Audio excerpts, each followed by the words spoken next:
Okay, this is the December 20th meeting of the Bristol Planning Commission. It is 7:04 and we will start with a call to order. 7:04. The next item is to review the agenda for any additional removals or adjustments. I have nothing. Is there any other suggestions?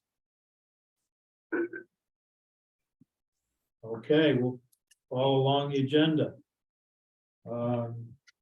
Item 2 is continuing business with grant work with Ashland County Regional Planning, and Adam's here to lead us with that one. Okay, thank you, Kevin. Let's see. So the first thing that Kevin asked me to do for tonight was kind of to give you an overview, or to go back and kind of give you a little roadmap of where we've been and where we're going and why we've done what we've done. So let's see, Chris, I gave you one of the documents I gave you was I think it was called Preliminary List of Bristol Development. Yes, that is it. If you would pull up the first page of that, that would be great. There it is. So as you all recall, basically Bristol got a grant from the Agency of Commerce and Community Development. And in order to aid the development of more housing of more types within Bristol, and specifically within Bristol's village area, or what I would call basically your land use planning area, your village land use planning area, we'll investigate issues within your development regulations. So we're going to see what changes, what tweaks we can make to your development regulations that would make it easier to develop housing and all types of housing. So let's see. Basically, some of the things like your definitions go all across basically Bristol's regs. So we will look at some definitional things, and then we were also going to look at basically the density of the zones within the village planning area, and specifically your village, your high density, excuse me, let's see, where do I have that written down somewhere? Here. Your village business district, your residential office commercial district, your village mixed district, your high density residential district, and your village residential district. So sorry, I couldn't pull those right off the top of my head. What we've done thus far is basically we did a little bit of learning about the roles and responsibilities of the Planning Commission. We did a little bit about, I guess my camera's there. We did a little bit about the owl. We did a little bit about the demographics and the changing demographics and what type of housing you might like to create. So as you all recall, basically house sizes are shrinking. A lot of the demographics within the village of Bristol, a lot of your rentals, or 62% of your households are 1 to 2 people. 35% of your head of households are over 62. Of rental households, 72% have 1 to 2 people in them. 96% have 3 or less. That's your rental housing. So demographics have changed. The types of housing that you need have also changed, I would argue, with that, and some of those statistics go to that. So what changes are we going to make to your regulations to address that? So we're going to look at density in all of your zoning districts within the village planning area. We're going to look at your dimensional standards. And Chris, this might be a good time to pull up the maps that I sent you. Maps. Is that part of the dimensional standards document? It's not. It's maps. Oh, I missed it.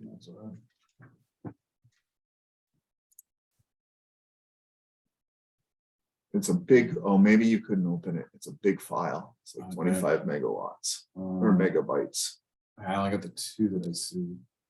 Okay. Is there something Oh, there's full map. full map set?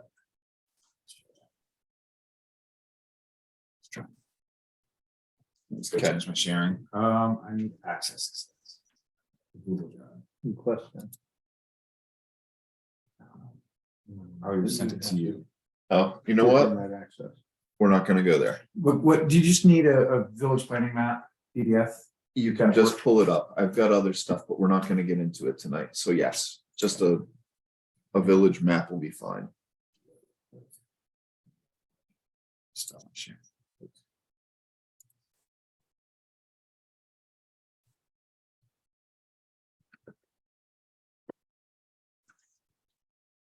There we go. So- Sorry. Oop, going as fast as I can. No, you're doing great. I appreciate it. Thank you. Okay. So as you recall, this is your land use planning area, your village land use planning area. The HDR is the dark blue. That's most of your existing village. The village residential is the lighter blue, kind of on the outskirts of your village. The village mixed is the crosshatched. So it's in a couple of different places within the village and then down in Rockydale.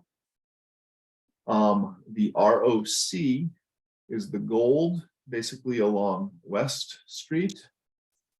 And then your village business district is the purple, I'll call it purple, dark red, that Chris is showing you. So those are largely the places where we're going to look at dimensional standards. Your dimensional standards are things like setbacks, front yard setbacks, side yard setbacks, rear yard setbacks, acreage requirements, density requirements, things of that nature. Do your regs actually reflect your existing settlement patterns? And we're going to look at places within them, and then maybe we'll make some modifications to those dimensional standards to make it easier for people to basically redevelop their parcels, change their building footprints, things of that nature. Do you have a question, Fred? No, excuse me. Other things beyond that, allowable housing types. So we want to talk, and this is where we went last meeting.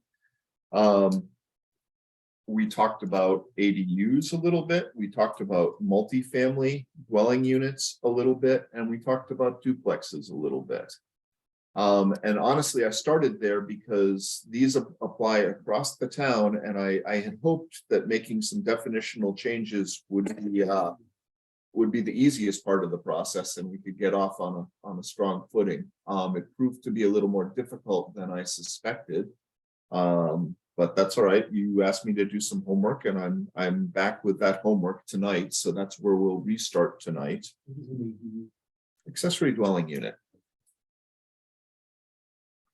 And then basically the review process, which people go through. So it's either site plan review permitted, which goes to the zoning administrator, site plan review, which is a limited set of criteria, and then conditional use review, which is basically it says, it asks some broader general questions. Is this development appropriate in this area is kind of how I would summarize them. And then if you get beyond those general questions, it also includes site plan. So it's a little harder level of review. It's a two-phase level of review. And then we will look at elements of site plans that's required. And then we'll look at some other things, parking, PDUs, we'll look at your subdivision requirements, and then we'll look at other things that you may all suggest that we think this would help you. We think this change to our definitional regulation would help us improve housing within Bristol. So that's basically my game plan for getting through this whole project with all of you. So I'm back to allowable housing types, ADUs, multifamilies, duplexes that I want to do tonight. If I could interrupt a little bit, does anybody have any questions or comments about that? Where we're going or the path we're going on?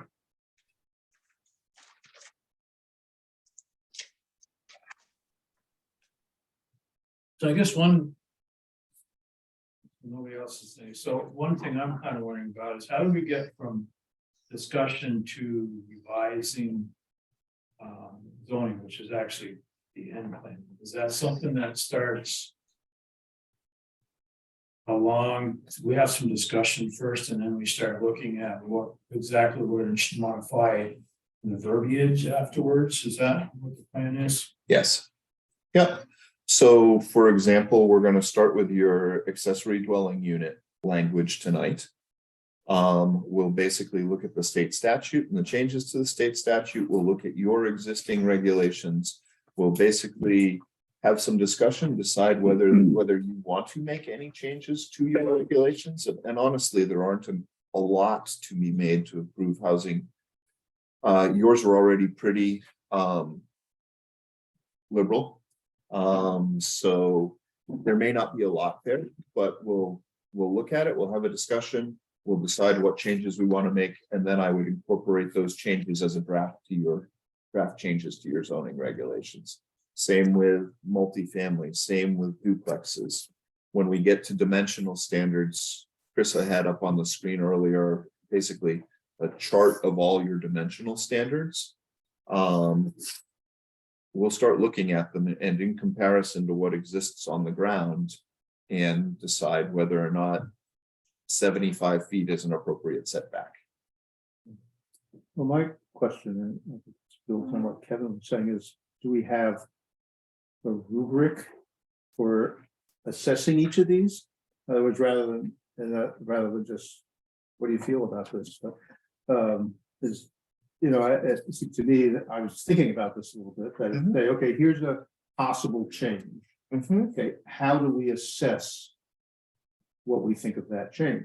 And to me, and this is again off the top of my head, and say, okay, if we made this change, what would be the effects? What would be the positive effects? What would be the negative effects? How do they balance? And then you have I'm trying to think of a way to systematize. Yeah. You know, so you're not just bouncing from one idea to another and saying, well, that sounds like a good idea. Sure. And that's not a criticism of you in any way, right? Okay. Because I meant to start by saying you're doing an incredible amount of work here. I really appreciate it.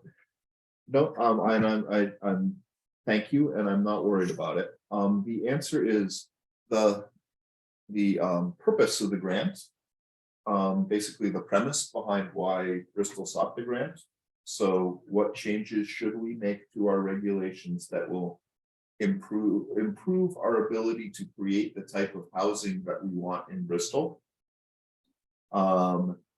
Is kind of what I would call our matrix. Does this improve our ability to create the type of housing that we want in Bristol? It assumes that we all want the same type of housing, which may or may not be true. But really, that's to a certain extent the matrix that you're looking for. With dimensions, it's a little bit easier. So I'm gonna show Jeff something that maybe you all can't see. I'll hold it up to the camera. These are the maps. We're not going to get into them tonight, but I did bring them as an example. This one happens to show your ROC district. So, and basically the orange and the red show lots within the ROC district that do not meet your current regulations. So, for example, if some of them don't meet frontage regulations, some of them don't meet acreage regulations. You know, your zoning was developed a long time after the village of Bristol had been in existence. And For the most part, it's pretty good, but there are places where there are some existing lots, pre-existing lots, that don't meet the standards. I would say for when we're looking at those specific standards, it would be, well, does this reflect what we want, what exists in the village of Bristol? Or do we change it to accommodate more of what already exists? Does that make some sense? Mhm. Okay, so for matrices or for the dimensional standards, that's how we'll do it. For the densities, we can do it that way a little bit, and then you all can decide whether or not you want to increase densities or not. I will tell you, your densities are relatively well aligned with what you have that exists within the village. But if you adopt the premise that we want to expand housing in the village, then you may want to increase density within certain places in the village so you could expand housing. Okay? Yep. Any other questions or comments on where we're going? Okay, thank Yeah, you. one John. Yeah, and Adam, thanks. You had mentioned early on, you were looking specifically in the village planning area. Did I hear that correctly? Yes, so one of the kind of underlying goals of the Vermont statutes, basically that deal with land use planning, is that they are trying to create villages surrounded by rural countryside. So relatively dense populated villages surrounded by rural countryside. And I would say to a certain extent, Bristol has that right now. If you choose to grow housing, you also have a basically zero rental vacancy rate right now. And we talked a little bit about that in the demographic analysis we did a couple of meetings ago. If you believe you want to increase supply to change that that very low vacancy rate, then statute would suggest that the village is the place to do that. Right. I'm glad we're going to really focus on that because to me, the village planning area, is really important. It was put in place to be, the focus of housing development for village expansion, basically. And I'm afraid that we've already seen a little bit of a degradation in one area of the village planning area where something a heavier use is going to be there and might impinge on future housing use. But so I'm interested in the subject of sort of protecting the village planning area generally, and so we'll be sort of touching that as we go through all this, right? So we're going to look almost exclusively at the village planning area. I mean, the grant basically was for the village planning area. So that's kind of our scope of work. It's focused largely on what changes can we make to our unified development regulations that will improve our ability to permit the types of housing that we want within the village planning area. So it's largely focused on creating more housing. If there are other things the Planning Commission wants to change while we're in here, we can look at those, but I don't want to get too far off scope, if that makes sense. I guess I'm just thinking about uses within the, there's a lot of zones within the village planning area, and at some point in this process, I'm not saying right here, but at some point I'd love to look at uses, permitted and conditional uses and prohibited uses for the zones. And is that something that would be under the umbrella of this overall process? Only with respect to housing is what I would say. It's largely a housing study for not housing uses, not necessarily commercial uses. So Right, you, the planning commission, could choose to expand it a little bit, but it's outside of scope and probably outside of budget. right. All right, well, I just want to make sure that the uses that we permit in the village planning area are consistent with housing as the emphasis. And I think a change made in 2020 in the town regs has already undermined the village planning area in one place where there's now going to be a heavy truck maintenance yard in the village planning area and not a compatible use. So that was only opened up because of a change in the uses that were allowed. The change came in 2020, I think. So I don't know when we might look at some uses, make sure that the uses are consistent with housing. Yeah, so let's get back to Adam's presentation. We're getting off topic. Okay, so back to housing, back to specifically your definitions. Chris, if I could ask you to bring us back to the preliminary list of Bristol's development regs. This document, Nope. Word doc. The Word doc. There you go. Next page. There you go. Right there.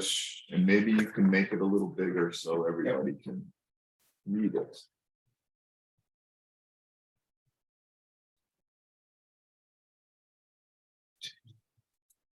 Whoa, that's a little big. I can't see that, Chris. I don't know if you shared your screen yet or not. Can you all see that where it says definitions, or do I need to change my sharing? You need to change your sharing. Okay, Yeah. thank you.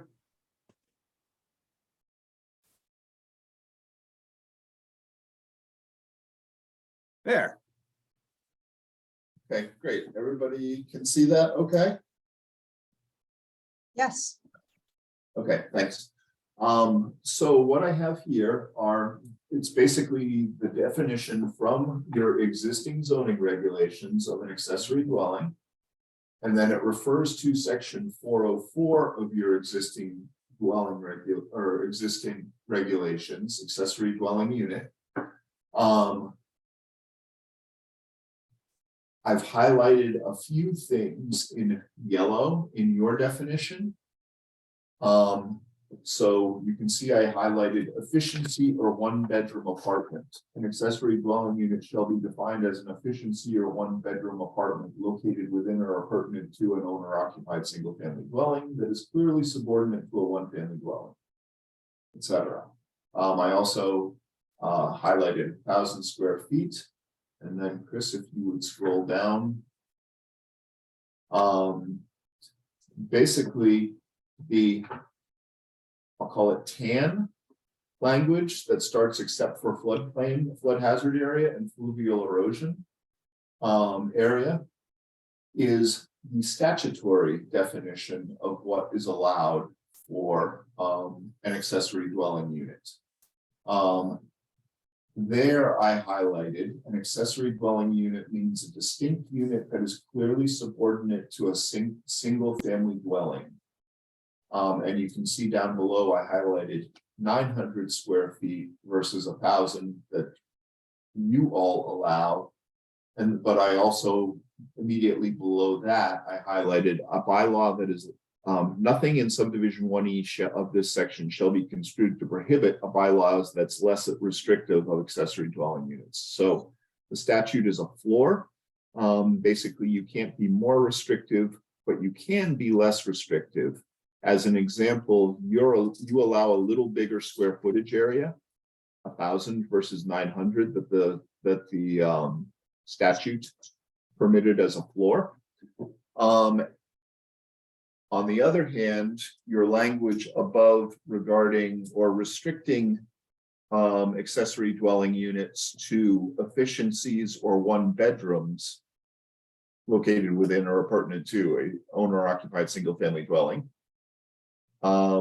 is a little bit more restrictive. So the statute is actually, and this is a recent change in the statute. Your zoning bylaw reflects the old statute. The basically the language in tan reflects the current statute, and it got less restrictive and took out the requirement for efficiency and a or a one bedroom. So one of the things that I would propose that you can do is take out basically your reference to inefficiency or one bedroom. That would basically reflect the intent of the statute. It would be a little less restrictive. The size of the maximum size of an accessory dwelling unit would not necessarily change, but it would still have to, and it would still have to be subordinate to the single family unit that also occupies the lot, but it could theoretically be a 2-bedroom unit. It'd be a small 2-bedroom unit, but it could be. And I guess that would be the first question that I would pose to the board and open it up for discussion. How do you all feel about that proposed change? I'd like to ask a background question. Do we know why our regs say that, 1 bedroom? That was the exact verbiage in the previous state statute. Oh, so we just took it over from the We previous, literally the more restrictive statute. Yeah, so the statutes we're looking at now, they remove that or were just passed last year. Okay. And they removed it by virtue Hello? of not. One second. It needs to be subordinate to, so they left in the unit sizes, the greater of, and theirs is 900, or 30% of the single family residents. So they left those restrictions in, but they removed how many bedrooms, tying it to bedrooms. I apologize for butting in before giving other people opportunity for discussions. Anybody have any questions or comments about? I have a comment. Sure. Go ahead. I just want to say that my immediate feeling about this is that we're too liberal with the sizes of these buildings. I lean more toward the 1 bedroom, not so large, because if you imagine the busyness and the traffic, the parking next to these houses are already in many areas quite close. And if you're going to add a family, another family, you're talking about 2 bedrooms, you might have 4 people in that, you might have 2 or 3 cars in that place. The idea of these, I thought originally, was for a single person, perhaps a couple, but certainly not more, seems to me, like the grandma idea or the mother-in-law. And like 900 feet is plenty, it seems to me, for that. And that's my first feeling about whether to enlarge this. And it was only kind of well, I forget your name, but you were talking about how most of the houses are 1 or 2 people, and that seems like a smaller building would be suitable for the 1 or 2 persons, and we don't need even 1,000 feet. Like my house is about 1,000 feet, and I've lived in 1,000-foot houses and had 2 children, and it's doable, and that's what's going to happen. I mean, I can assure you, and I'm sure you might agree. And if you're living in the heart of Bristol Village, and all of a sudden everybody surrounding you has another little accessory dwelling unit with 4 people in it, it's going to be awfully tight. It already is relatively tight. And I think that might change the character of the neighborhood. Let's just put it bluntly. And I could go on, but that's enough for me now. Thanks. Anybody else? So what I took away from that is that there is, per the legislation, no way to limit the number of bedrooms in this. As someone that has lived in a 900 square foot house with basically 3 bedrooms in it, it's possible. It's not that far out of the realm to have that many people in such a thing. It doesn't seem like an accessory dwelling unit when you're able to do that, as opposed to another whole dwelling unit. It's not an accessory at that point, it seems like. So, but if the legislation doesn't allow for any restrictions to that, our hands are kind of tied to that, aren't they? No, the legislation allows us to restrict it, right? No, No, to 2 bedrooms? The legislation doesn't refer to bedrooms. They make that's no right, mention of how many bedrooms. right, the legislation How- took how out would the one reference to interpret that. I would say if you're putting a restriction on bedrooms, that would be more restrictive, and the title of this statute is actually, it's 24 VSA 4412, and it's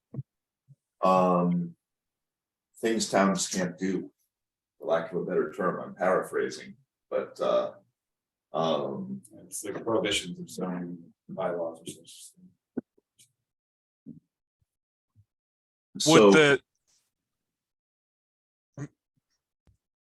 go ahead. sorry, Adam, I was just gonna ask if the term subordinate would mean that you were able to restrict it to less bedrooms than the main dwelling? That's an excellent question, and I cannot necessarily tell you the answer to that. Whether should it have less bedrooms than the single family dwelling does to be clearly subordinate? Probably, I'd say yes. But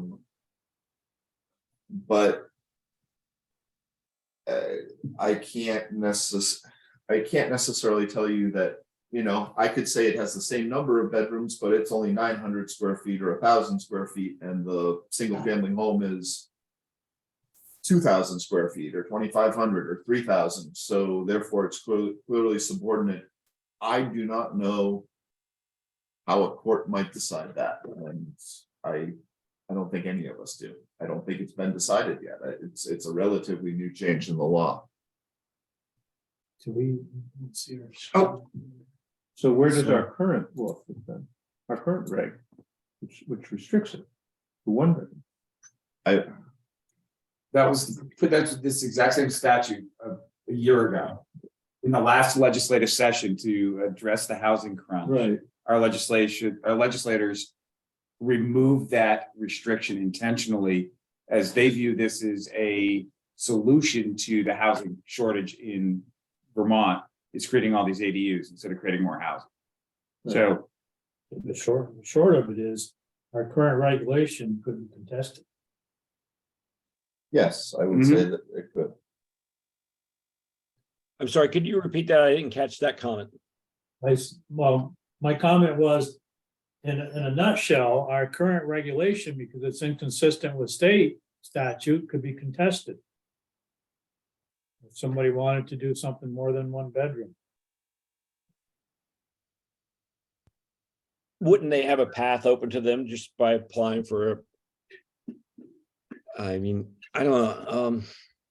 I mean, an ADU is an ADU and a house is a house. I mean, it just seems like there should be some sort of limit on it. Are you, Adam, have you said that our current language saying 1,000 square feet and or efficiency, 1 bedroom or efficiency, like that, we can't keep that language? I'm suggesting that you probably should remove the efficiency or 1 bedroom prohibition in your current zoning regulations to align with the statute. The 1,000 square feet that you allow is actually more generous than statute requires. So you can do it if you choose to. You have to do at least 900, but you don't have to do 1,000. I think I'd like to see if there's no prohibition against designating, you know, say 1 bedroom or studio. I think is a more modern uses of the term than efficiency, but whatever. I don't see a compelling reason to change that. Well, you know, we're trying to find ways to liberalize the housing stock here and get more housing, and we had this example, I mean, Kevin brought this up, and I actually know the person who wanted to build an ADU over his garage, 2 bedrooms for his in-laws. And he can't do it because it's 2 bedrooms. So there goes, one potential housing unit. If a couple with a child, they're not going to want to move into a 1-bedroom apartment, I don't think. Seems unlikely. Even a couple might want 2 bedrooms so they can have a spare bedroom for people to come to visit. It doesn't seem, it's not, the size, the 1,000 square feet limits it already. Well, If you make, and that you can make it into as many bedrooms, well, you can't make 5 bedrooms in 1,000 square feet. I understand concerns about changing the nature of the village, but anything we do is going to change the nature somehow. That's the point I was trying to make before, but what's the benefits versus the cost? And would there be a real cost what would be the benefit of removing that? Would allow more people young families to come in. What would be the cost? Well, there could be a little bit more traffic, but changing it to 2 bedrooms, that means a couple with a child. I don't think it changes the number of cars somehow. We're not talking about a 4 or 5 bedroom apartment. It's not feasible. Right now, so this is a soapbox I get on all the time. If I'm out of line on my speaking on this, I apologize, but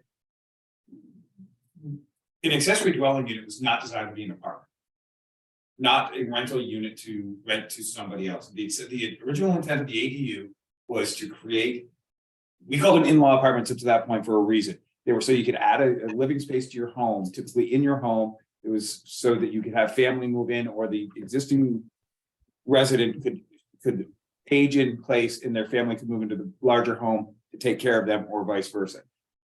What we're looking at in the market now is people are using the ADUs as sources of revenue only, because they're buying houses they can't afford, and the only way they can make their mortgage payment is to rent more space. So they're using the ADU as an end around to what I feel is not the answer to the housing crisis. We've taken something that's actually a great tool to allow our families and our communities to grow, and we've turned it into a retail monster.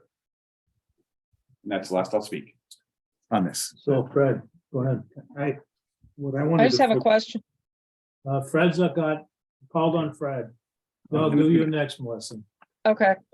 I wanted to get a definition from you, Adam, of pertinent.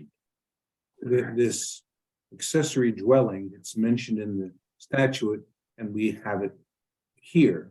That the accessory dwelling is located within or appurtenant to an owner occupied 1 family. What does appurtenant mean? Close to. It doesn't necessarily need to be attached. It needs to be related to it. So, Related to it. yeah, and I can't tell you whether it means, I can tell you it doesn't need to be attached. It could be in above a garage, near the single family unit. But it somehow has to relate Yes, to the single family unit. yes, and if someone And had above a garage, you could perhaps assume that, because Yes. the garage relates to the single family unit.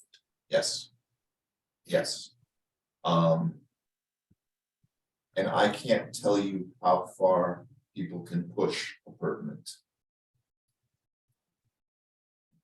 Okay, I can't either. Okay. Another question I had, and maybe it gets to the root of this. I'm a relatively new member, but I'm not a new member when it comes to housing and affordable housing. I've been active in that arena for quite some time. And I'm wondering, in Bristol, what do we hear from people in the village? Chris makes a good point in his observation as a zoning administrator and what we've seen. But what is our goal? What is suitable? When I walk around the village, when people visit us, or others that come in from outside of the village, walk around the village, they think it's great. They think it's beautiful. And the outline, the streets and everything else. And tampering with that a lot. I don't know whether that'd be a solution versus trying to look for, my goal would be more larger units on that periphery of the village, as you call it, expansion, where you can make a difference. Like, is it Livingston's or is it, who the hell built the one on the beginning of Hardscrabble? Plank Road, you mean? Yeah, Plank Road. Yeah. Yep, that was Livingston. Yeah, those types of units, like the ones we have down on Lover's Lane, where you can have an impact, because you're building 12, 15, whatever it is, units, The- something close to town. I mean, the The buses 20 there, even, the 20 there go by- going in next to the fire station. yeah, though, that to me is where you make an impact. Putzing around with a quarter, which is what my village lot is, or 0.3 acres, and messing around with that too much, I don't know whether that's good. The other thought I had is, we don't have a municipal system here like we do in Virgins and Middlebury and Burlington and so many other communities. I don't know whether regional planning has ever done a study of how many additional septic systems, because you would need to add an additional septic system with a pertinent above a garage thing, probably, maybe not if you added a 500 square feet to a home and your mother-in-law lives there. But how far can we go with that? Especially on small lots. And what else does that restrict in terms of that property's use long term? Those are some of the things that go through my head. Whether it's 900 or 1,000, I don't know whether, I don't know. Those are the questions I have, is what are the limits? What's appropriate? All good questions. You all are gonna answer those. I can't give you, What about the septic? That's more of a technical thing. yep. The So- septic is typically based on number of bedrooms. When you go for a septic permit, they don't ask about bathrooms, they ask about bedrooms, because that tells them how many people are gonna live there. How And much therefore the burden. Oh, you run the dishwasher, et cetera. Correct. So, you're right, you don't have a municipal system. You do have a municipal water system, which helps with setbacks and things of that nature. And you've got very good soils for septic systems in Bristol. So you do have some additional capacity. Each lot owner would need to weigh the costs and benefits of whether they want to put in a septic system or some other structure, because there are setback requirements for those. I can tell you, let's see. Where was I going? You're right about, you may not need it inside the house, but you would need it. And I was saying, if you look at basically both your regulation and the statute, one of the things that they say is you need wastewater capacity if you're going to add one of these units. So that's going to be a natural limiting factor and something that any individual who's considering this needs to take into account when they're making their decision. But it's going to be a little different for each person. On a quarter acre, you may not want to devote that land to a wastewater system. Someone with a half acre might. If you look over at the commons, the village commons project that went in basically across the street, the septic area there is in the center green. Basically, so they're able to use it as common space and take care of the wastewater. So there are solutions if you want to do it. Melissa, Yes, I was just wondering, maybe I missed this in a previous one, but how many ADUs are actually in Bristol? Do we have a number? I don't know the answer to that. I don't have it in front of me.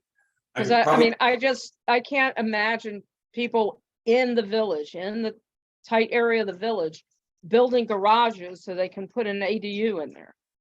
I just don't, I don't know. I mean, is that something? It happens, people aren't necessarily building garage, they are building some. I've got one on Garfield Street, if you want to go see one. Yeah. And the other issue is that a lot of people are looking at converting existing structures. And to do that, quite often, it's expanding those existing garages that they have. I would say I get close to one call a week on these. Somebody inquiring. 70% of the people bail on it when they realize they can only Yeah. do one. Yeah, But I would say at least once a week, somebody's inquiring about this.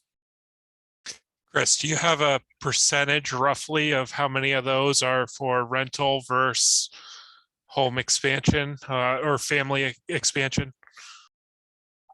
The closest I can tell you is it's predominantly.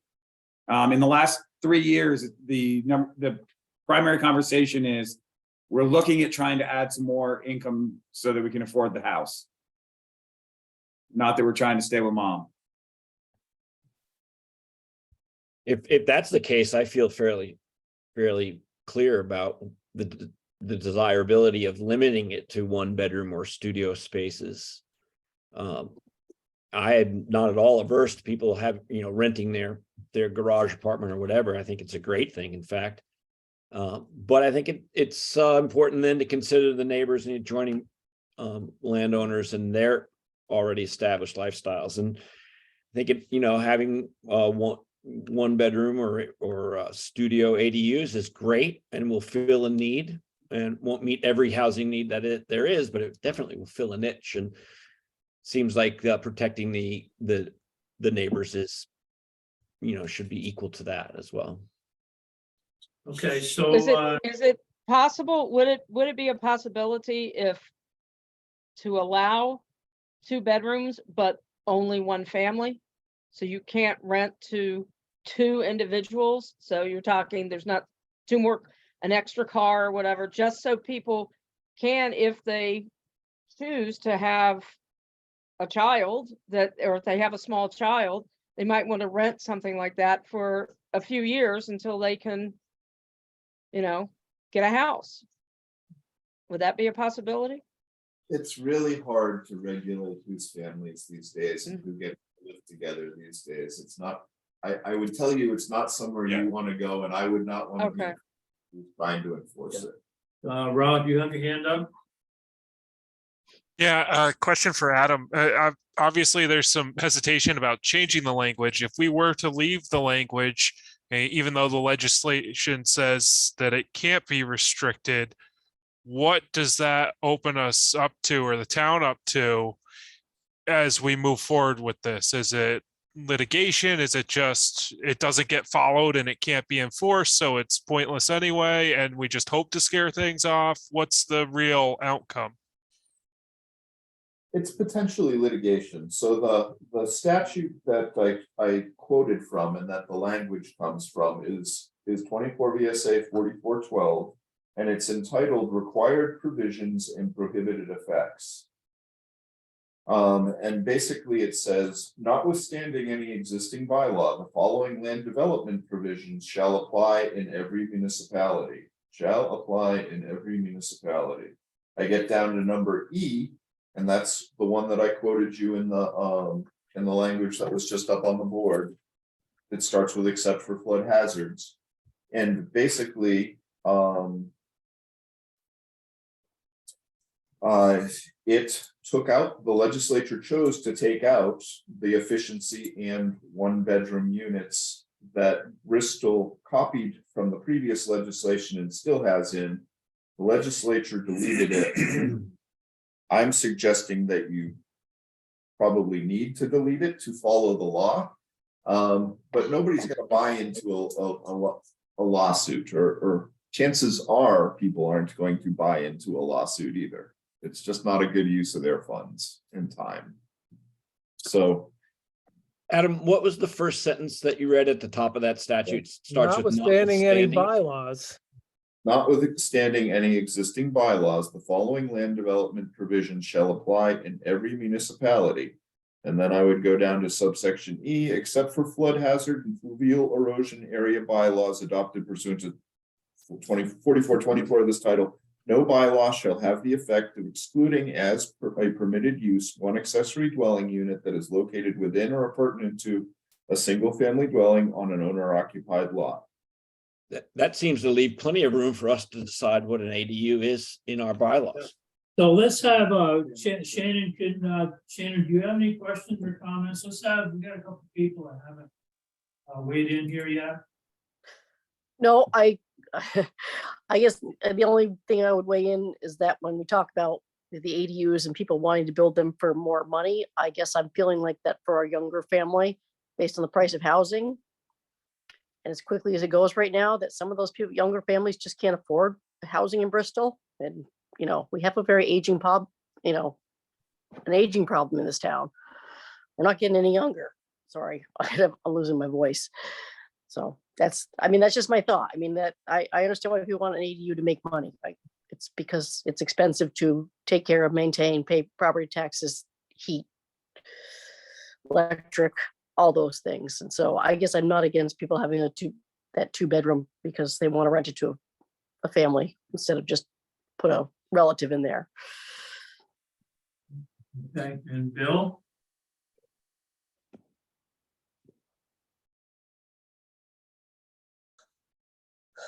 Kevin, I believe we should be very careful about making changes that would increase the density of what we normally think of as the village.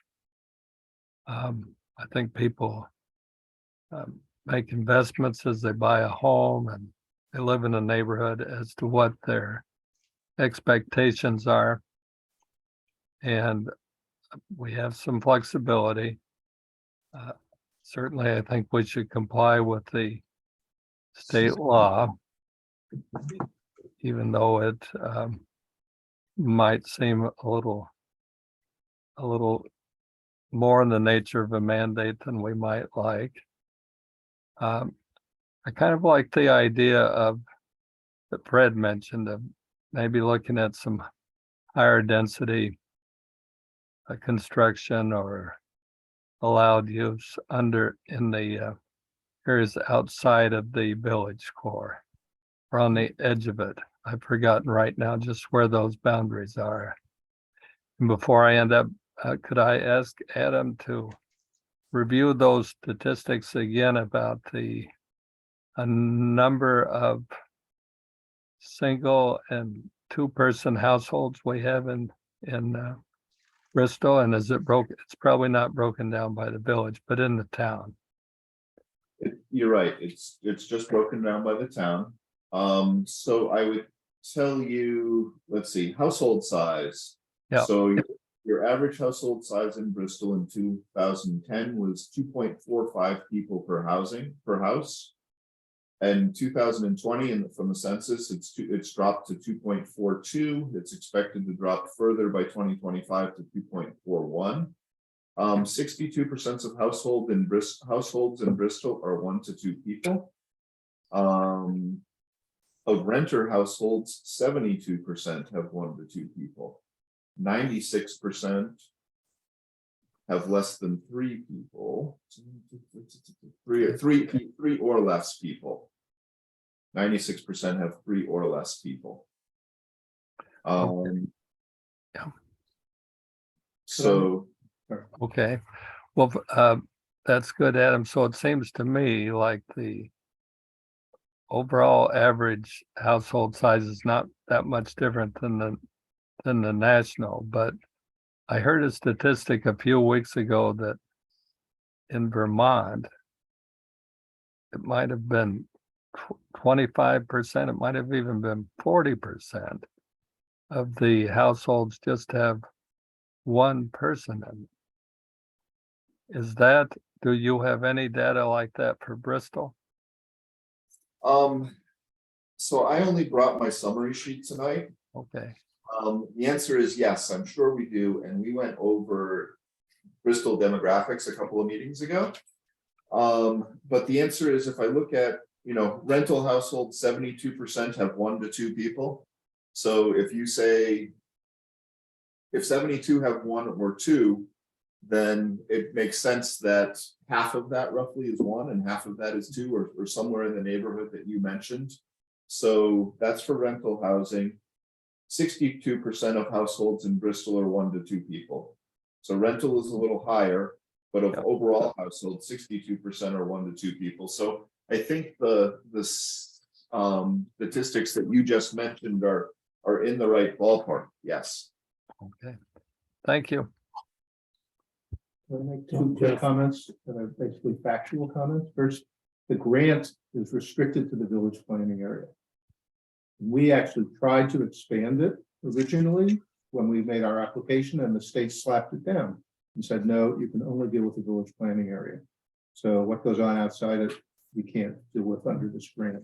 But I think the area that's being discussed on Plank Road is within the. Is within, yeah, sure, but the other part is about density. Our goal is to increase the amount and the flexibility of housing in the village planning area. By definition, that means it's going to be more dense. That's the purpose of this, is to make it more dense. The question is, how do you want to make it more dense? If you don't want to increase the amount of housing, then there's no point to the process. So if I may, just building on that, I'm giving you a whole, I guess, menu of different ways, different changes that you can make to basically allow more housing to be developed in Bristol. And I would say allow more housing of the type that you want and need should be your goal. You don't have to take all of them, but if you want to accomplish the goal of the grant, you need to take some of them. And if you all want to direct me to a different course and say, you know, we should talk about this specifically, we can try those first.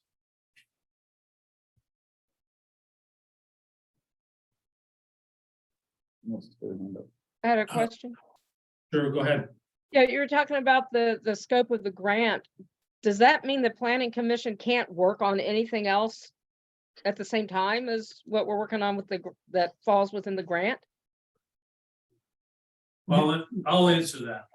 Okay. So the dicey part is we retain Adam on a specific scope, which is to utilize our exploration of the bylaw modernization grant and all the requirements that come along with it. As we digress from that, we're off that project, if you will. And if we digress, we need to talk about that project and determine what the impact is to having this grant completed, as well as the cost to do those additional activities, which maybe we want to choose to do. But Adam's primary focus right now is the contract that he has to affect what we signed up for the planning grant. That help? I think so. But is that something like if someone does have an idea or have something that falls outside the scope, is that we just keep a record of that, we keep track of that, and we come back to it at some point? I would recommend going that route with that. Yeah. And the important thing with that aspect is if we as a commission believe that those side issues will require change in zoning, that they need to be integrated at the point that it's voted on in 2024, as opposed to follow next year, 2025, with another revision to the bylaws. So it's Right. important to keep track of that stuff, but we need to be mindful of what we have for our work before us that's we have officially contracted Adam for. Got it. Thank you.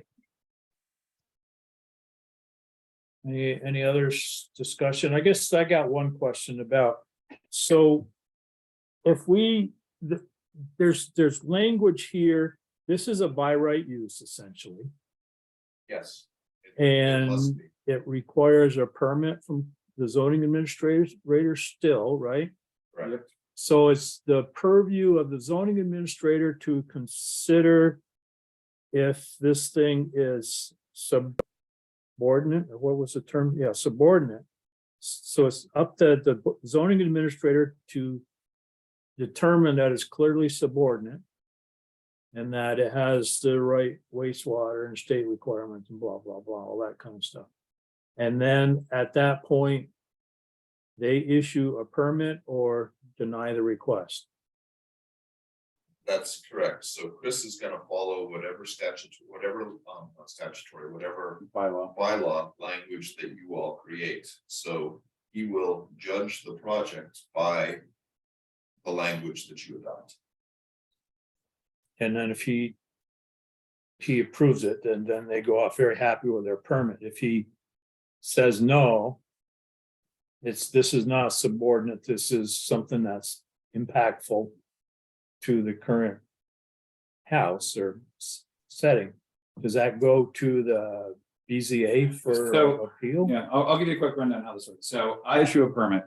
I get an application from an applicant. If I issue the permit, they then will post the poster in their window, the infamous P poster. There's a 15-day appeal period. During that 15-day appeal period, if an appeal occurs, it goes to the DRB. That's if somebody appeals it. The same process would go on if the applicant was denied. They can appeal my denial to the DRB within a very set window of time. Then, however, the DRB then would have a hearing. The applicant, if they do not get the outcome they want there, they do have the ability then to take it to E-court. And then wherever it goes from there, it's in the judicial system. Supreme, I believe, is the next step. So there are steps that people can take to go through to do that, which if it ever did run that way, it may force the bylaws to be changed. If we didn't change them, but So, okay, so we've had a fair amount of discussion on this one. Do we have any sense of what we want to change here so we can give Adam some direction and move on to the next topic? I mean, to me, we've got an issue here. Do we remain non-compliant or do we become compliant with the state statute? I think Excuse me? I'm just going back to when Adam quoted the new legislation, it began with the words, notwithstanding existing bylaws. Do we not have an existing bylaw on our books? Yes? I don't think that's exactly what I said. Well, read it. It's what I'm pretty sure. First words. I've got it right here. Notwithstanding any existing bylaw, the following land development provisions shall apply. Notwithstanding any existing bylaw. Doesn't that mean if there is an existing bylaw that can stand as it is, like grandfathered in, so to speak? It means the Or not? opposite. Well, it means the opposite. It means You the have a opposite, bylaw, yeah. it doesn't matter. This is what will apply. Or if you don't have a bylaw, this is what will apply. If you haven't addressed the issue, this is what will apply. Notwithstanding any existing bylaw, following land development provisions shall apply. So if you have a bylaw which doesn't meet them, doesn't matter. This is the provision that shall apply. State statute overrules town bylaws, and I would agree with what Jeff just said. I don't Although, know how we can not change it. If we want to, we want to be within the law of the state, I would think. sometimes laws are selectively applied, as we all know, but I think it would have been better if the state had written this particular mandate by putting the word notwithstanding at the end of the phrase existing bylaws. That's the way quite often this particular idea is expressed. When they put it at the beginning of the sentence, it's perfectly natural for Slim or anybody else to interpret it in the way he did. But I think what it means is that it overrules us.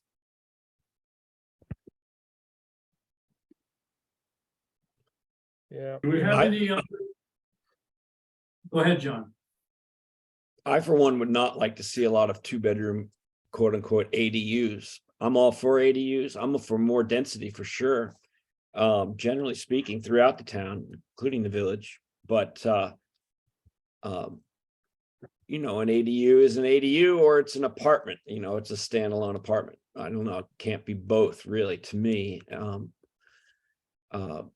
So I just wouldn't want to open it up to anybody cramming as much, you know, as many bedrooms as they can into their ADU. So how do we protect against that? I would be inclined to use the state's 900 square feet. It would somewhat limit, because of the area, what you could do. But then not mention that it's got to be a one bedroom. Because that seems to be the big hang up here that the state has. It's interesting, they don't say anything about how many bedrooms it can be. Does that mean we can interpret it that it's okay to have 4 bedrooms, Adam? Well, it's got to be clearly subordinate to the main structure. So if the main structure has, it can't have more than the main structure, I would tell you. It probably, It if I doesn't say interpret- that here, unless it says it somewhere else. Well, clearly subordinate to the primary dwelling. So just to put some perspective on size and whether 900 would stop it. A 24 by 36 home, which is what I grew up in a 2-bedroom house, is only 864 square feet. So we're talking accessory dwelling units bigger than some homes. So Problem. that's where I have some. Makes one of the ideas that came out, I heard somebody mention that you all may want to think about, is some sort of proportion to the size of the home. Whether it can be, it has to be less than the total number of bedrooms in the existing home, or it can be half the number of bedrooms in the existing home, so that it keeps it a proportional size to the home and doesn't put any hard, fast limitation. And it's sort of a middle ground between the two concepts. You could define or try and define, the town of Bristol defines the concept of clearly subordinate as 50% of half of the existing bedrooms, or something like that. You could try it. It might be a way to address this. Fred suggested adopting the statute almost verbatim and taking your 1,000 down to 900. It's a small change. But taking out the bedrooms. I like Chris's idea as well. About the putting it as to a proportion of what exists. Well, the statute says it's 30% or 900 square feet, whatever is greater, which means you get at least 900 square feet. And I think they didn't want somebody with a 900 or 1,000 square foot home not to be able to put in an accessory apartment. Right? They didn't want only people with 3,000 square foot units to do it. So I think there was a kind of a balancing act on that. And it must be a single family home. Yes, I'm 90% sure of that. That's in the statute. Yes. So with the state definition, you're limited to 900 square feet unless the original home is more than 3,000 square feet. Which would be unusual in Bristol, I think. Well, we say does not exceed the greater of. The greater of, right, so you could have more than 900 square feet if your home is larger than 3,000 square feet. If we kept the 30% in there. But that's in the state statute. That's in the statute. That statute. They said that too. Yep. I don't see it there. It's down in there. Oh, down here. I mean, I think it's reasonable to just comply with the state statute. I don't, I mean, not like language like cramming in bedrooms, what is it? How many bedrooms can you put in a 900 square foot? You have to have, by the way, the housing code says you have to have a kitchen, you have to have a bathroom, you have to have a hallway. Again, a 864 square foot raised ranch home is what I grew up in. And that was a 2-bedroom house and there was plenty of room. So, I mean, we aren't cramming bedrooms into 900 square feet to get 2 bedrooms. You're really not. You could put 4 bedrooms in 1,000 square foot unit. It would be small, but you could certainly do it. So Whether let's- you would want to, some people, it's the economics of doing it. Now, let's recap here and see where we're going. So the question on the table is, I guess, is, do we just like, go with the state statute, or do we want to have some deviations that would loosen up the state statute? Essentially, is what the two options are, maybe, or there's another one. I'm concerned we're starting to go in circles here. No. My basic question is, how can we not have what the state requires in our bylaws? That's my basic question. Personally, I think it's poor judgment to do that, Do what? not do at least what the state requires. Yeah, I personally like the idea of trying to more clearly define subordinate. I don't know if that makes it more restrictive in the state's eyes or a point of clarification. But if we do have to open it up, I do like the idea of defining that, as Chris suggested. and it's not going to take effect immediately, right? It would be after we complete this whole process. Is that right? Correct. And the And- town votes on it.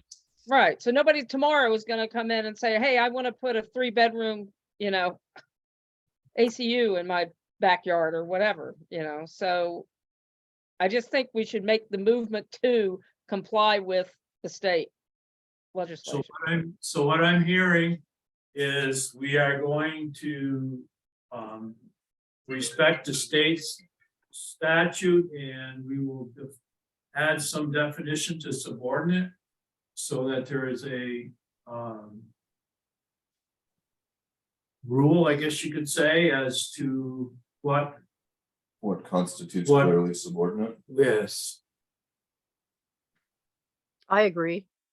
That makes sense. That sounds good to me. You too. I'm on board.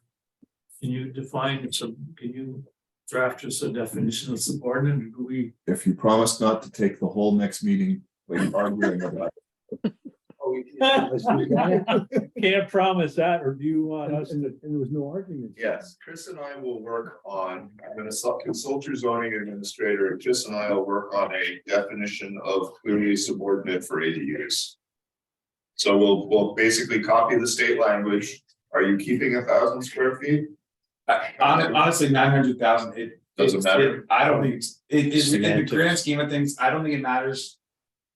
If you control if you keep it proportional to the living space of the home, I think you'll be fine. Yeah, But and That's- by summarizing that we respect the state statute, I think that alludes to the 900. Doesn't have to. You have the ability to do more if you choose to. But I'm hearing people are thinking of that as a compromise, so. That's fine with me. So you're saying 900? Anybody really hard objections to that? Going to 900? Not for me, no. How about 950? That was a joke. I'll meet you at 9.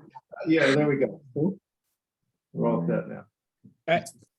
I just find, I'm still struggling with the idea that somebody brought up earlier, which is, we don't want to encourage a spate of cramming in rental units and multi-bedroom rental units in smaller backyards. And I'm just not sure I'm understanding how we protect against that.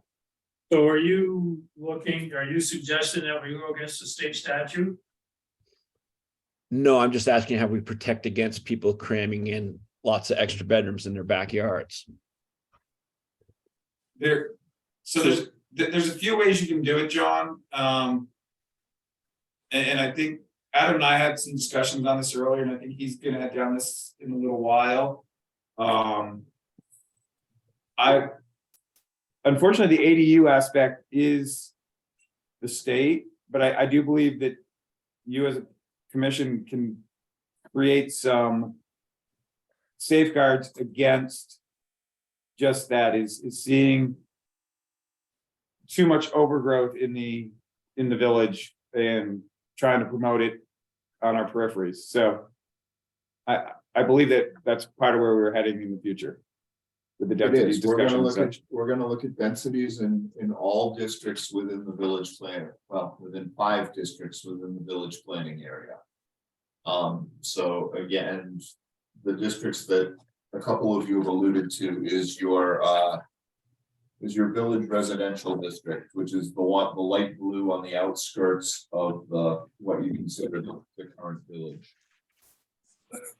High density residential. So if you look at the light blue, that's one place you could consider changing density. If you look at you can consider changing density in all of them, but the light blue and the cross-hatched in particular, the village mix, are places with some additional room for additional density that could match the fabric of your village, that are relatively close to your existing village, if you chose to do that. And that will be a discussion that we're going to have hopefully soon. See you next. Sometime in 2023. Yes. Okay. I think I will want to go to duplexes now, rather than multifamily, and I'm hoping we might get through duplexes a little bit in this meeting, because you currently allow duplexes as permitted uses in most of your districts. So and we've had this long discussion about accessory dwelling units, and one of the things Chris said to me when we were talking about this and preparing for this meeting was, people doing accessory dwelling units really want a duplex, but it's a workaround. So perhaps we make duplexes easier to develop. And Chris suggested to me that so duplexes on the next page, I didn't do a lot, suggested that if we define duplexes as basically one structure, 2 units within one structure, it's got to have a shared wall. And then since it's only one structure, you probably don't have to change a lot of setbacks or dimensional standards, but you would need, if you chose to change the density standards within whatever districts you wanted to allow more duplexes in. So you would have to work up some type of sliding scale, whereby if a single family unit needed 10,000 square feet, you could say duplexes, and only duplexes needed 8 or 5, depending on how aggressively you wanted to promote them. And with that one change, you could enhance the ability to bring duplexes into areas in Bristol that you felt it was appropriate. Adam, with that sort of sliding scale, is the premise that say if it's 10,000 for a single, that 5,000 for a duplex, is that per unit within the duplex? Or is that per duplex? No, that would be per unit within the duplex. Okay, And if you chose to, you could limit the number of duplexes on a lot. You know, if you thought somebody was just gonna try and put two, take advantage of you, someone with a bigger lot was gonna take more advantage. So, and there aren't that many bigger lots specifically in your high density village. If that were, so you need to be thoughtful about it, but it's a potential solution for if you choose to go that way for at least your high density residential district. So I'm a little confused. A duplex would be two units per building, right? Correct. We can only have one building per lot. Nope, you can have as many buildings as you want. If you go through a PUD, you meet the density, you can put as many buildings as you want. Okay. But a single lot. Traditional single lot in the village is one. No, I could have two houses on my lot. If you had a half acre lot, so great example, we'll use one, I know it's a half acre, it used to be my grandma Judith's lot on Liberty Street, that's a half acre lot. If the owner of that wanted to go through the PUD process and build a second home on that parcel, they could do that without having a subdivide. That's the way the PUD works. But if you don't do a PUD, then your premise is generally Yes. correct. Land unit development, excuse me.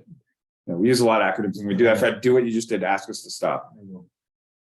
So I guess anybody have any opening comments? About duplexes.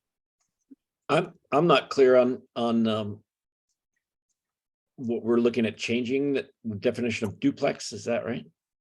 No, you'd be looking at, well, yes, you'd make a small change to the definition of a duplex. You'd make sure that it was one building with a shared wall with two units. So it's We actually have to create a new definition. There is no almost. definition there, is there? We haven't, let's pull up what we have. dwelling two family, a building or portion thereof designed exclusively for occupancy by two families or households living independently of each other as individual dwelling units, also known as a duplex. Oh, also known as a duplex. Yep. So. And it's a building, and it is a single building or a portion thereof, so you might not need to change anything within your current definition. What you'd be looking at changing, if you chose to do so, would be to increase the density. Decrease the density for a duplex. So make, if in the example I gave you, if a single family unit required 10,000 square feet, a duplex could be lowered, and all of your current zoning regulations, your density is tied to units. So it's tied to living units. So Chris is pulling up an example. Nope, I appreciate it. Yeah.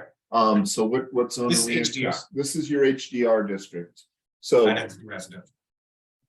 basically, this is the core of what I would call, it's what all of you think about the residential section of your village. You currently allow 4 dwelling units per acre, so roughly 11,000 square feet. But so someone could theoretically build 2 duplexes on that acre lot if they had a full acre. Most of the lots within your village area, high density residential area, are probably somewhere between a third and a quarter of an acre already. So they could, if let's say they're a quarter of an acre, they could have 1 unit. They can have 1 single family unit. What we're suggesting, if you would like to promote more duplexes being developed would be to have 4 dwelling units per acre for single family homes, but have basically 8 dwelling units per acre for duplexes. So anyone could build a duplex on the same lot that they could currently build a single family home on. Did that make sense to all of you? Did I explain that okay? Maybe you could repeat it. Sorry. Okay. That's okay. So what if you want to promote the development of duplexes, one of the ways that you could do it would be to decrease the density requirements on a lot. So let's say someone has a 1/4 acre lot in your existing village area, in your HDR district. Right now, they can build basically one house. They can build a single family home. They can build a 1 dwelling unit. If they want to build a duplex, they need a half an acre. If they want to build a duplex, they would need a half an acre. That's correct. So if you chose to, you could change the standard so that they could build a duplex on a 1/4 acre if they chose to. Or if I could, you could also put it somewhere in between. You could say you could build a duplex as long as you have 1/3 of an acre or 15,000 square feet, right? Yes. Which would reduce the density requirement, but not make it identical to a single family home. Correct. That's an option. Correct. And what this would allow for, and where I get a lot of inquiries on, is converting single family homes into duplexes. Without doing an ADU, so they're able to take an existing footprinted home and put a second apartment in it. And they don't have to, they aren't trying to go the ADU route. And again, if we're gonna add more units, let's just do it, let's call a spade and They could take a 4-bedroom home and convert it into 2 2-bedroom units, which is something they couldn't have done under the ADU previously, prior to your decision earlier tonight.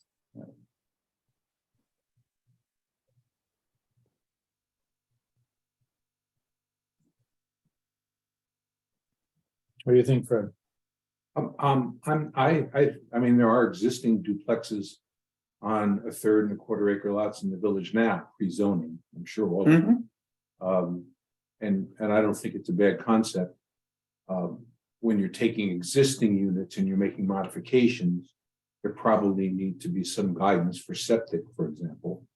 You know, because maybe there's 2 bedrooms in this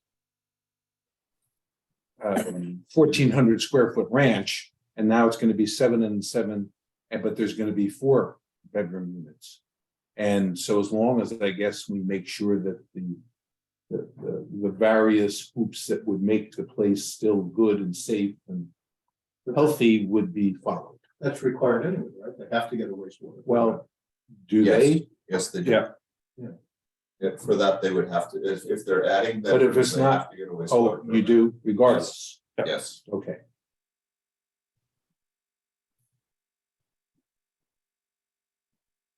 any change of use of a structure requires at least a wastewater review. Any comments, Rob? I'm just trying to process how to move forward because I think we need to ask the question, do we have the desire to increase the use of duplexes? And if so, is it blanket statement or is it just specific zones? It's a big ball of wax. It's been hotly contested and it just gets messy the more we try to need it. So.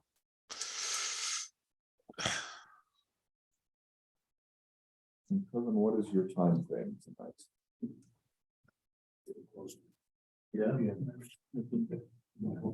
Yeah. We'll probably go a little bit more on this and call it a night. That's an 8:45 moment, finish the rest of your business. Yeah. I'm sorry, I'm having trouble hearing. Oh, So we're discussing how much longer we want to do this, and we're suggesting that we get our feet wet on this and then do our miscellaneous bids for another 10 minutes or so, and then have some quick discussion afterwards, and then we're out of here. Well, I guess that, can I make a comment? Sure. The first question is, are we interested, and it doesn't mean we have to do it, are we interested in loosening the requirements for duplexes?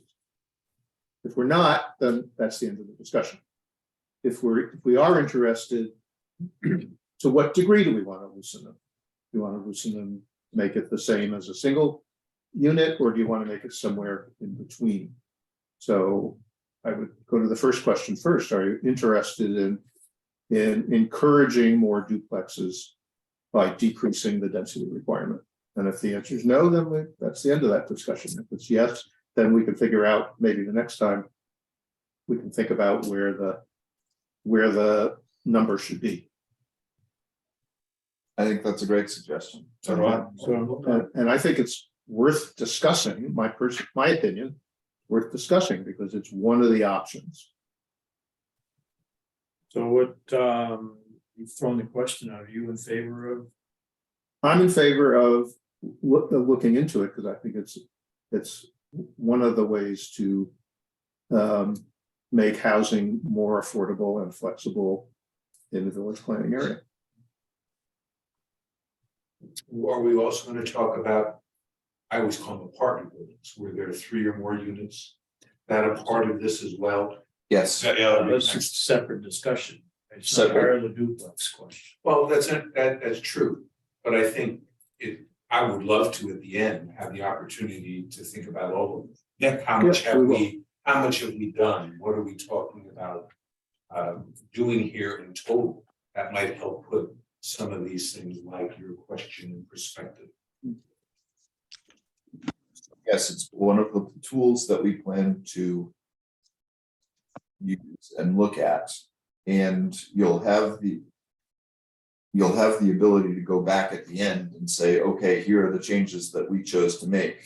Are they big enough, or do we need to do something else, or did we do too much, and should we pull 1 back or 2 back or whatever number back? This is the one additional household at a time as we work through these different options. So Yeah. I think that it does make sense to look at trying to better utilize duplexes and other things as we talk about infilling and expanding, especially in the areas of village residential, village mixed, around the periphery. I think it gets more delicate when you start talking about HDR in downtown and unintended consequences with increasing the density of the households that much. Melissa, what do you think? Should we? I'm having trouble thinking. I'm sorry. I'm so exhausted at this season. I'm just trying to think. I just had a general question in whether it's duplexes or ADU or whatever it is within the village. Is there any? I know you say you have to account for wastewater, but what about parking? Is there something that requires, like, if you have a duplex or you divide your home and make it a duplex, that you have parking provided? Or is that?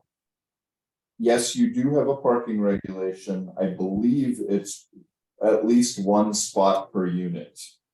I can check that. I'm doing that off the top of my head. So it's not the limiting factor, but it's something that we're going to look at.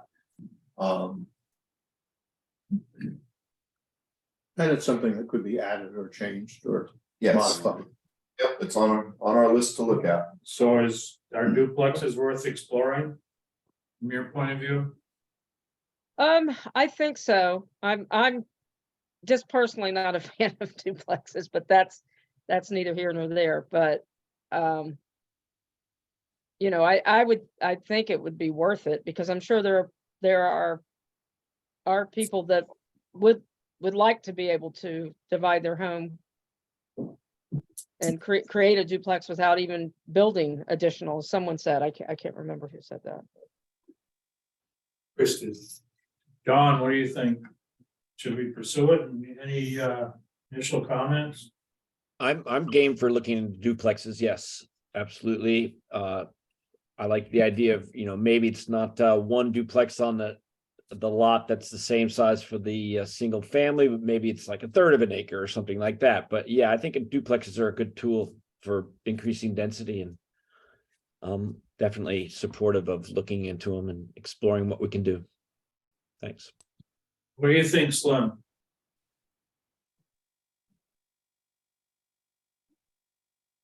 You're on mute. Okay. You're still muted, Slim.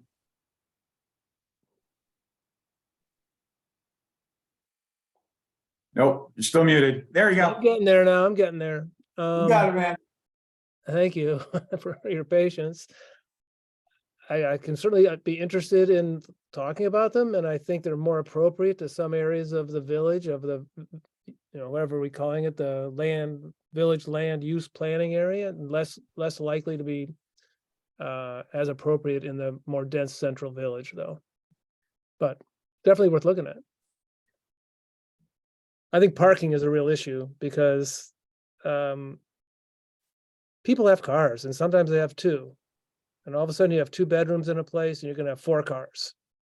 And that could be for an ADU as well. So I'm just saying, I think it's an issue that needs to be thought about really hard in the character of our neighborhood and for the appropriateness for the density of the village and just, the quality of life, whatever. Anyway, I think that. Okay, Bill. Any thoughts, and is it worth pursuing? Seems to me that every time that a group meets to make a plan for a community or any organization, we each of us bring our individual perspectives and experiences, and it ends up being a package in which everybody compromises somewhat. So I'm happy to include duplexes as one element of a general compromise, a general agreement. Let me use that word. But I still look to other ways to provide more affordable housing for people who want to live in Bristol as a preference, but we shouldn't rule anything off the table, at least in the beginning. But by the same token, I don't want us to assume that, as we have in the past sometimes, that if we say, okay, shall we move to the next point, that we assume that that's the way it's going to be. It's part of the picture.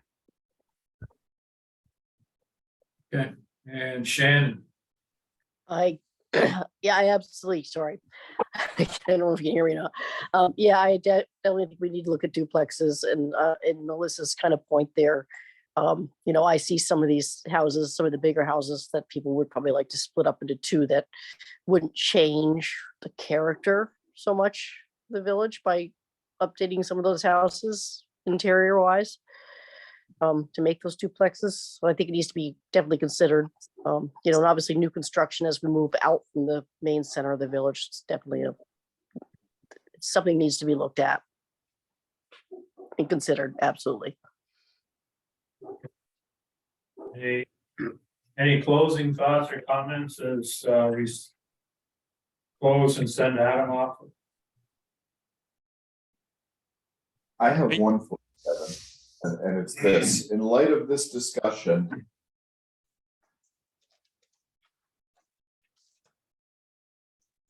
I hear you.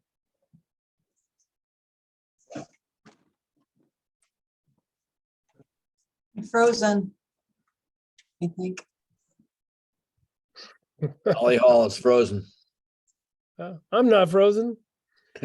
Yeah, all right, it's not just Eating an apple. We will be on Saturday. There you go. They'll catch up eventually, I guess. There we go. There you You're are. back. Well, Uh-oh. I'm Okay, I anxious. move to adjourn. Oh,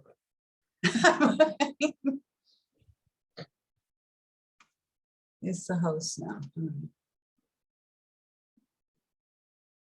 I hope Adam starts over. Sorry about that. My machine dropped. Yeah. Yeah, sure. Blue screen. Yeah, So sorry about that. I was saying, I think I'm gonna pivot next meeting. And basically focus in on one district. It'll be the HDR district. And we're gonna look at all the options within that district. And then you all can make some decisions. Yeah, let's do that. So I hope it'll move things along a little quicker. So, And you were thank going, you. were you gonna get the number of ADUs in the village? I will see what I will see what I can Oh, find. you can do it? Okay. okay, thank you, Adam. Great, thank And you the all. next meeting will be the third Tuesday in January, whatever that is. That would be 17. Okay, I will see you all at 7 o'clock on the 17th of January. I will Great. not be. okay.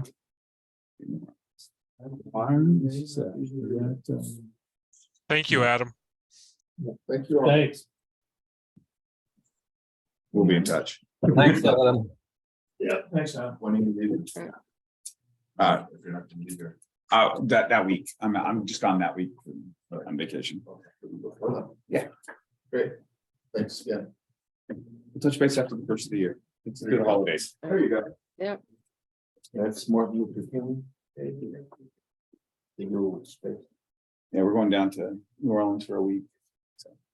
So the next item of business is, I'll make it short. Well, Adam, Yes, sir. so one of the things, I received correspondence from somebody that is looking to put in a CCR grant Is for, it Tasha Bell? yeah, Tasha Ball, yeah. Tasha Ball. Now, that's regional. Or is So she needs a letter of support from me Okay. and I've responded to her. Okay, So, good. Assuming the town of Bristol is okay with it, I'm planning on supporting her application. It's So, childcare. Yeah, it's childcare. It was before the select board yesterday, I think, and Okay, they are going to write a letter of support as well. okay, then I will write a letter of support also. Okay, Yes, thank you. thank you for connecting me with her. Yeah, I was approached and like, wait a minute, we're in regional. No, right, that's right. So, okay, so that takes care of it. So the miscellaneous correspondence for the month is there was a request for proposals that went out for water quality on Otter Creek, Lewis Creek, and Little Otter, which doesn't really apply to us, but there's some information there for you. Andrew LeBeau, who was part of regional planning, approached me about a Middlebury College intern to work on some data development. I had him circle back with Adam. There was a feeling from Adam that there was not going to be value added there. It would not be field work, or it would not be on site work. It would be mostly from their place. So they was determined it wasn't a good fit. I just talked to Adam. We did get a request for a preschool project, Willow Well, Wren's Nest at Willow Well, I think it is. And they're going through a grant process for expanding that program. I got a request from the town clerk for our annual report for the town. Town report is due 12/28. I have not started yet. I will draft it. Probably after the holidays or after Christmas. I'll send it out to you all, and if you have any comments or want to correct my English or whatever else, let me know and we'll get it turned around for her.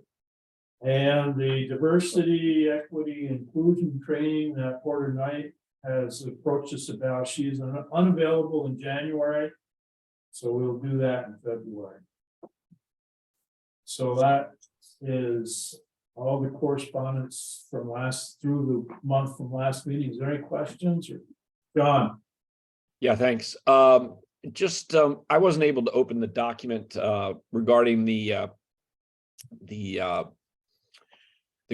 water studies, the watershed studies, Lewis Creek and a couple others.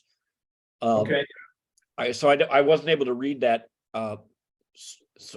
Is Bristol Pond is at the headwaters of, it's part of the Lewis Creek watershed, I believe. And I just wondered if there's anything for us in that. Bristol Pond had its first incidence of blue-green algae in the summer of 2021. First recorded at least. And I'm just wondering if I'd love to see that document and check it out. let me look. I only looked at it briefly because I didn't consider it was within our realm, but it was nonetheless sent to us for advisement. Let me look at it and see what I have, and I'll try to send you something that's workable for you. Great. And just as an aside, just as a reminder, I couldn't open a couple of documents in the email this time. And I wondered if documents could be sent as PDFs instead of pages docs.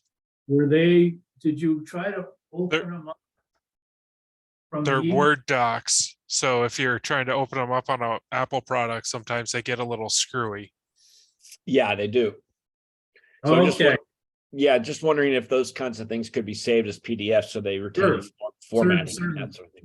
I'll do that in the future. Thanks. Yeah, you're welcome. Anything else? Okay. There's no new business. Is there any public comment?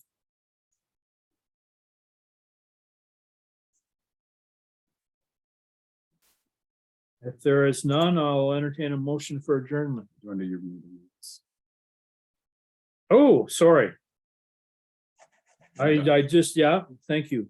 So I was jumping around administrative matters. So actually I went to D. Number A is approval of the minutes from 11:15. Approval is informal, but we typically do it. So if anybody, I know.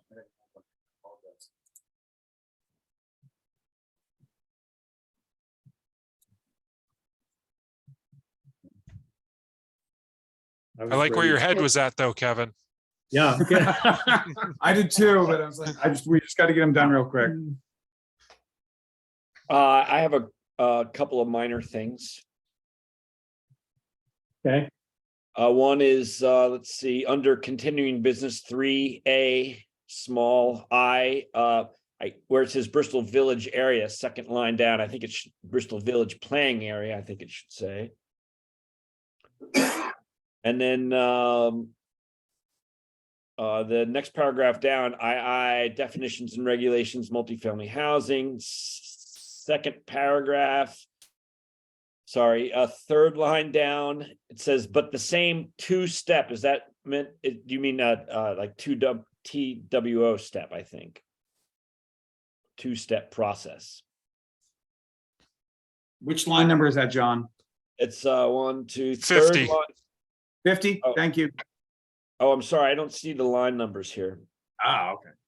It's a Word doc. Let me share it. There you Okay, go. Yeah, sorry, I would refer to line number otherwise. That's Okay. it, those are minor. Perfect. So Peggy, did you capture those two changes? I did. Thank you. With those two changes, is there any other discussion, comments?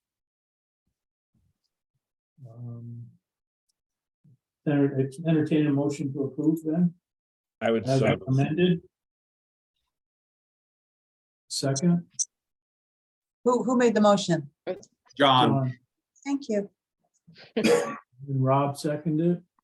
All those in favor, say aye. aye. All right. Opposed, say nay. Abstentions? One abstention. Fred wasn't here. Okay, and then the next, that takes care of that one. The next one is the zoning administrator's report. No update. No report, and after that is the ARPA funding committee update. It should be Rob. So we have a meeting January 2nd and hope to get a list together to send out for a public survey to then review in February and get together the final list to present to the select board in March. Okay, thanks.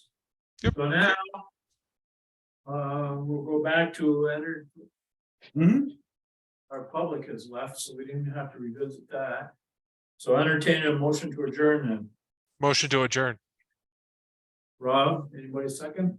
Second. Melissa seconds, all in favor, say aye. I. Aye. Aye. Opposed, no. Abstaining. Okay, thank you. Thank you all. Have a great night. Merry Good night. Christmas. Merry Christmas all. Christmas. Thank you.